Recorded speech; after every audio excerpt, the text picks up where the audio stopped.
the way all of this unfolds with the Fed and the other central banks obviously going to have a big impact on the gold and silver prices going forward.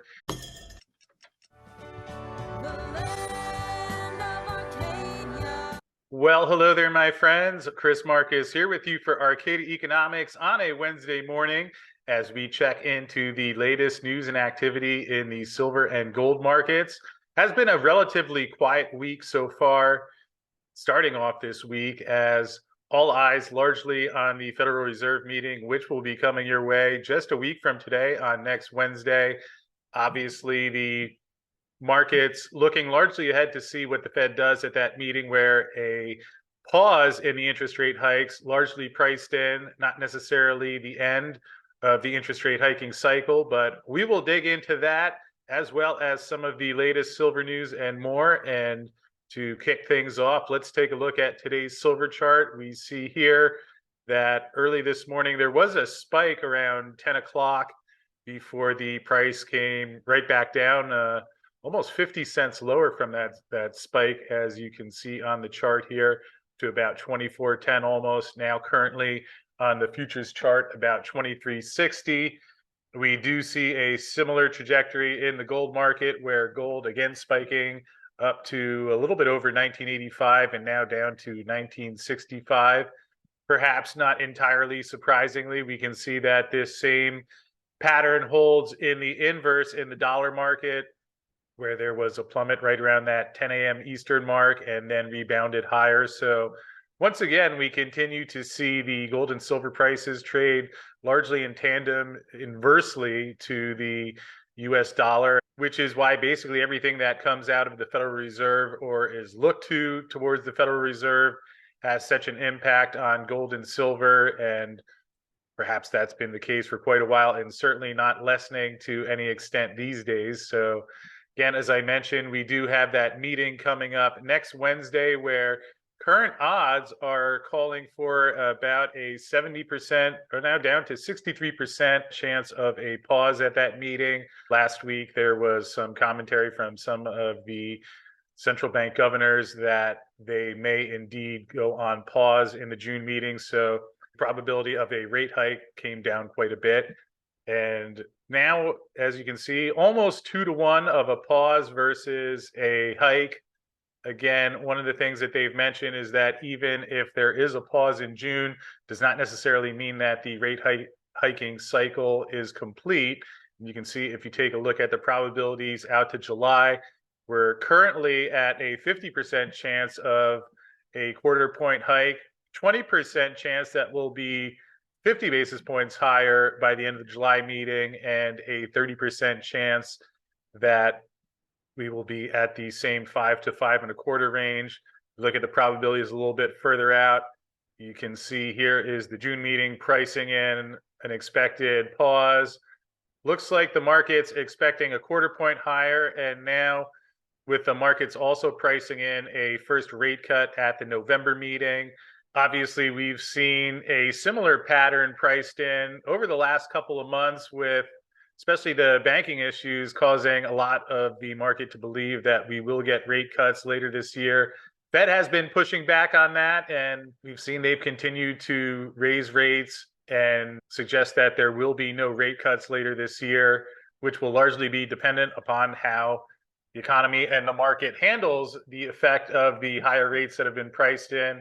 Obviously, we've seen some weakening data in the past couple of months, inverted yield curves suggesting that a recession is on the way.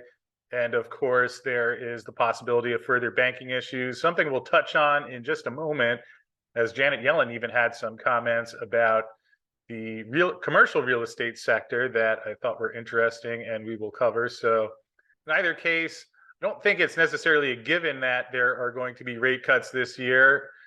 Certainly, there are events that could play out that would lead to rate cuts, yet I do think there's also the possibility that we could see a continuation of what we've seen throughout the first half of this year, where banking issues pop up, and unless something really big comes along the way, that the Fed continues to hike rates slightly or just pause. And whether we see a rate cut later this year will probably need something big breaking. At the same time, whether the rate cut comes later this year or next year, as the Fed's own commentary has suggested, where they call for a 4.1% Fed funds rate by the end of 2024. I suppose that's up to each individual person, how much the timing on that matters. Although when you look at some of the issues that are out there, if we do continue to get a weakening of the economy heading into a recession, let alone some of the debt expense that's starting to build up with a lot of that debt being rolled over, that gets more costly at these higher interest rates.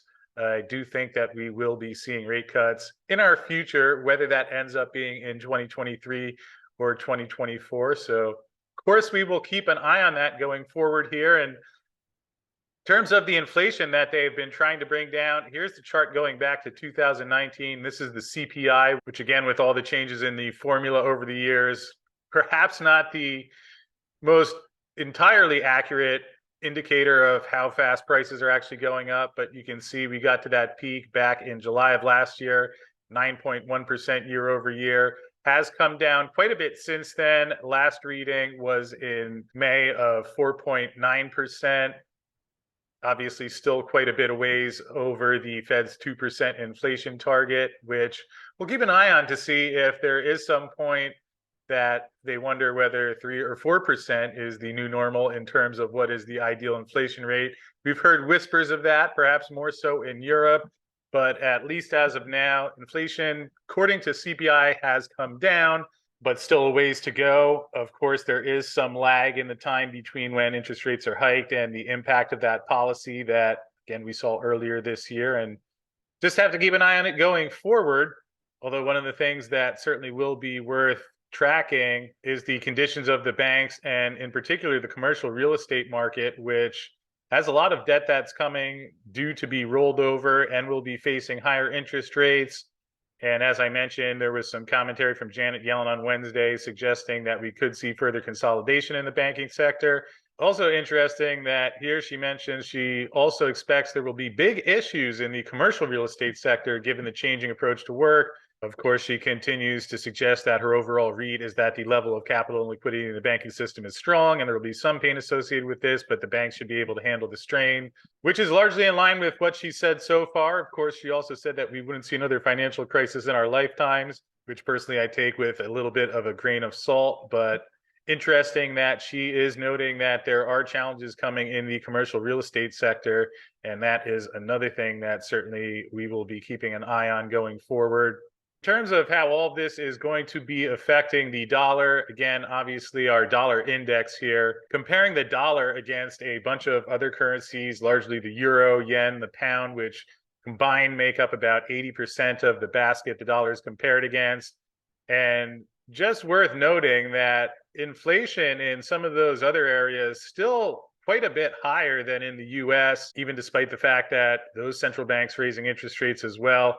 Here we see annual inflation up 7% in the euro area as of April 2023.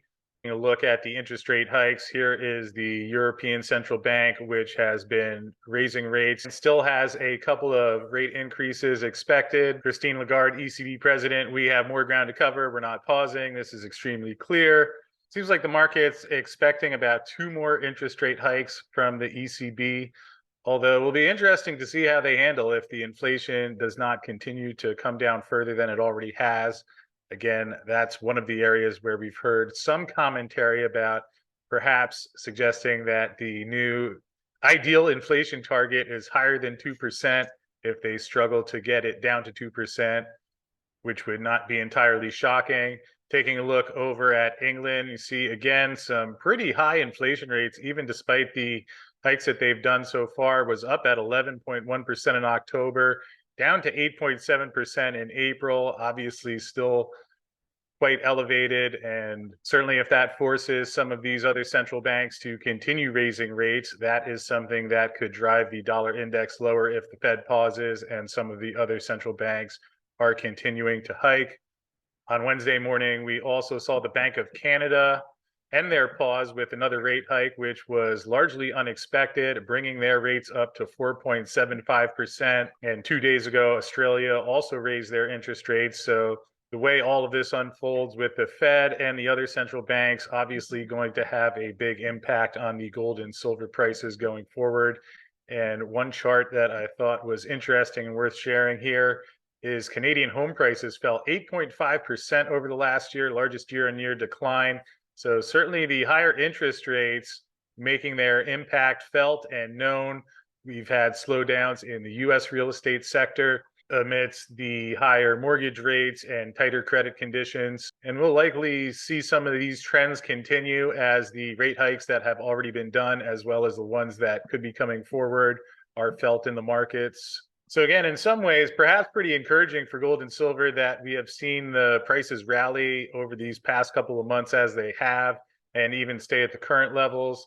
Taking a look at some of the silver data, here is the weekly transparent holdings, a lot of the silver ETFs, as well as the COMEX. And you can see that in the blue line, that's the amount of silver in these inventories, which has come down quite a bit, even with the recent price increase over April, which you can see in the gray line here. Have not seen a lot of institutional interest coming back in, although we have seen a lot of commentary from the banks. Also, there was BlackRock investing in silver via the PSLV, and especially with the declining inventories and an ongoing deficit, will be quite fascinating to see what happens when we do finally get that rate cut, if that brings some more institutional interest back in, and how that is funded and where the silver price goes after that, with not an entirely large amount of silver out there to be purchased, which fortunately for the silver market has been helped out by a decline of the importing of silver into India. Again, you had that record year last year, taking in 304 million ounces, which so far has really dropped off a cliff going into 2023. Here from Metals Focus, we can see bullion imports. The orange bar is the 2022 figures. Blue is what we've seen so far in 2023. So almost non-existent. We will see if that picks up a little bit to match some of those big figures we saw last year. Again, one of the things that we have seen traditionally is that India being a little more price sensitive. So perhaps with the higher prices, that has slowed them down. And also there's a degree to which they restocked a lot of their inventory last year. But in either case, perhaps that's one of the things that has held this all together, where if we do get anything like we saw last year, especially with the inventories drained quite a bit, that would certainly be quite wild to see where that silver comes from. Quick look at Turkey, which has been increasing its silver imports quite a bit recent years, had a big year in 2022, and with 5 months into 2023, not entirely all that far off that pace. So another large silver importer that we will keep an eye on. And then just a few last notes before we wrap up. There was something that came out recently I thought was interesting. US dollar's impenetrable armor weakening as Chinese yuan and alternative currencies grow. Obviously, we've heard quite a lot about that, although this one was coming from BlackRock's bond chief, a top strategist at the world's largest asset manager, who says the US dollar is no longer the invincible world reserve currency that it once was. So obviously different from perhaps just hearing me say it or reading it on a silver website, but he mentions we keep chipping away at the impenetrable armor of the dollar. Yuan is being used more, euros. There's part of the market that looks at cryptos as an alternative. I've been watching gold have a good run up at 8% this year. So now hearing this again from some of the more mainstream sources, and even did have a tweet out from the U.S. House Committee on Financial Services suggesting that they're even a little bit concerned any harm to the dominance of the U.S. dollar will threaten the entire global economic system, make it harder for the U.S. to hold bad actors accountable, and hamstring efforts to efficiently respond to global crises. So just a slow day-by-day awareness of some of the things that are going on. Interesting to hear even the U.S. House Committee talking about this, and perhaps not suggesting that the dollar hegemony is going to end tomorrow. And again, without really an overtly clear system to shift over to, that does leave the challenge of where do we go from here if we do stop using the dollar in the dominant role that it has been. So perhaps more of a long-term trend, yet something that you see building day by day, and certainly a lot of incentive around the globe to not be as dependent on the dollar as the world has been, which is a large part of the reason why we see a lot of central banks importing gold, a lot of talk about gold, and the gold and silver rallies that we've seen over the past couple of months. And just overall an interesting time in the world, especially as the US did make it through the debt ceiling situation, although while there was not a default, we see that the cap was just removed until January of 2025. And I suppose God only knows what level that will spike to by the time we reach 2025. But either case, we will keep an eye on it for you as always going forward. So hope you're having a great day out there. Appreciate you tuning in as always. And I will see you again tomorrow.